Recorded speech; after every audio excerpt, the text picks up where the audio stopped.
La chaîne musculaire postérieure, c'est l'ensemble des tissus qui tapissent la partie arrière du corps humain, qui commence à la base du crâne et qui va se terminer jusqu'à sous le pied par l'aponévrose plantaire.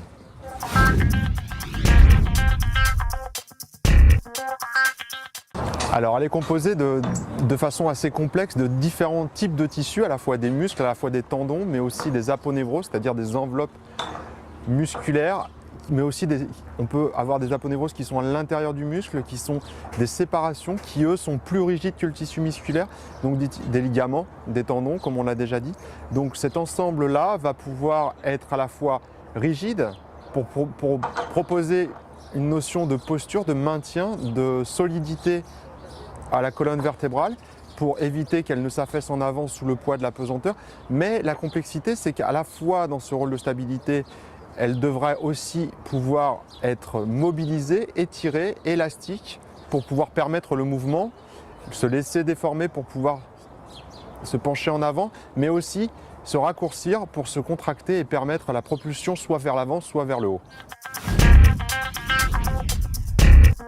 Lors d'un mouvement, une exécution d'un mouvement rapide, comme un shoot au football, si le mouvement est trop rapide, est très rapide, comme souvent c'est le cas, et que les muscles de la chaîne postérieure, principalement les ischio-jambiers, ne sont pas assez souples, eh ben, ils peuvent se léser. Première cause. La deuxième cause, c'est que lors d'un mouvement de sprint, au moment où la jambe repose au sol, il va y avoir besoin d'une inversion de mouvement, c'est-à-dire que d'abord elle doit se laisser étirer, puis elle doit se contracter au bon moment pour pouvoir propulser. C'est dans cette inversion de mouvement, ou alors elle est encore dans une position étirée et qu'on lui demande de se raccourcir, on peut avoir une lésion aussi à ce moment-là.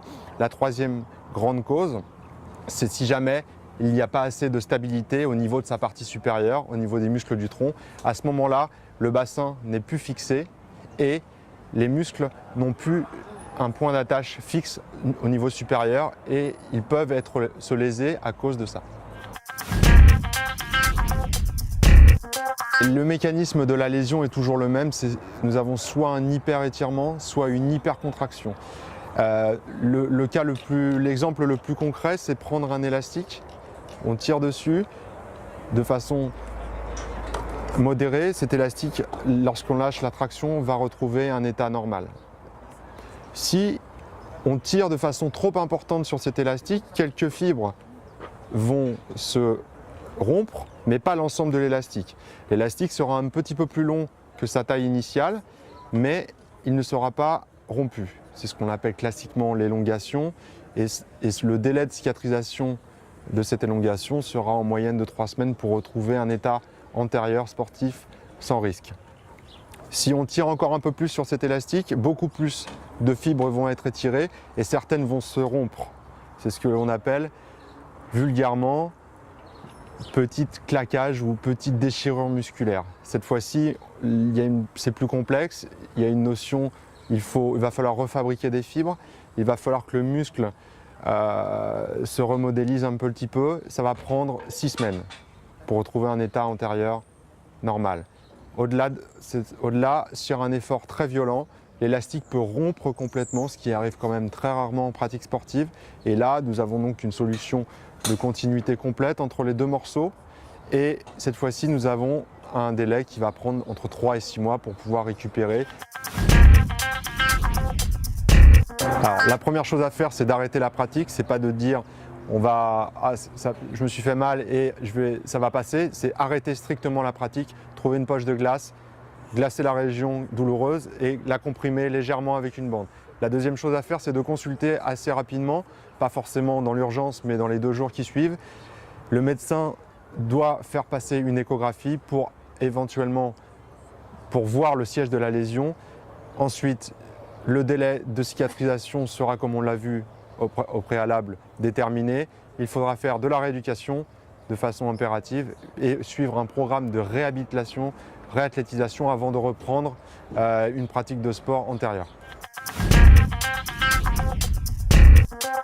La récidive est possible après un accident musculaire. Elle intervient le plus fréquemment dans les 2 semaines qui suivent la reprise sportive maximale. Il y a 4 grandes causes de lésions de la chaîne musculaire postérieure. La première, c'est une insuffisance de souplesse de ses constituants. La seconde, c'est une insuffisance de force de freinage excentrique des muscles.